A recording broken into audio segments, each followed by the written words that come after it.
Tinodaite aka chat Guns na Dollar Vibes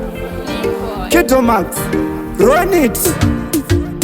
varikopo vanochira ndigopfiza vanoda kuti nyika igondimedza manje ndina Jesu mairaza by his strength handimbokundika tikuronga ramangwana kwetsanga tibomira izvekusekana handisi dopo ndakapaza gwana ramangwana rakajeka chekutya hapana tikuronga ramangwana kwezingatimbomira izvekusekana handisi dopo ndakapaza gwana ramangwana rakajeka chekutya hapana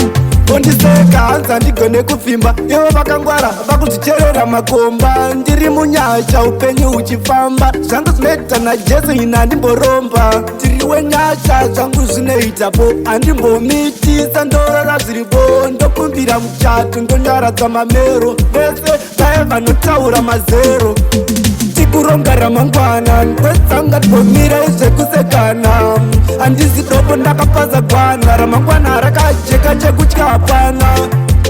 tikuronga ramangwana kwezingatimbomira izvekusekana handisi dopo ndakapaza gwana ramangwana rakajeka chekutya hapana vanouya nemapurati vachindiedza ndoramba ndakayashinga mberi kune chiedza pasi pamapfuna manyora anondisesedza ndongoramba ndinamata ndimboregedza varikopo vanochira ndigopfiza vanoda kuti nyika igondimedza manje ndina Jesu mairaza by his strength handimbokundika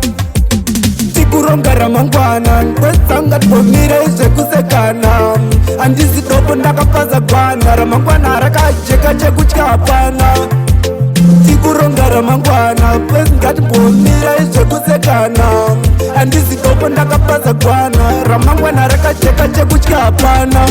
ondiseka hanzi handigone kuvimba ivo vakangwara vakuzvicherera makomba ndiri munyasha upenyu uchifamba zvangu zvinoita najesu ina handimboromba ndiri wenyasha zvangu zvinoitapo handimbomitisa ndorora zviripo ndokumbira muchato ndonyaradza mamero vese vaye vanotaura mazero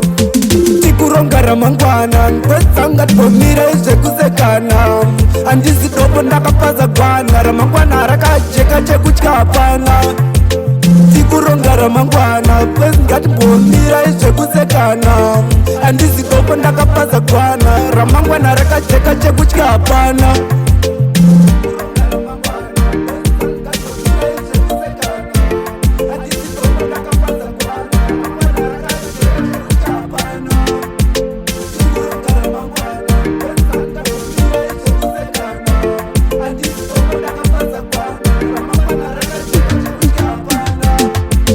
tikuronga ramangwana kwetsanga tibomira izvekusekana handisi dopo ndakapaza gwana ramangwana rakajeka chekutya hapana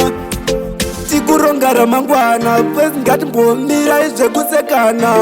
handisi dopo ndakapaza gwana ramangwana rakajeka chekutya hapana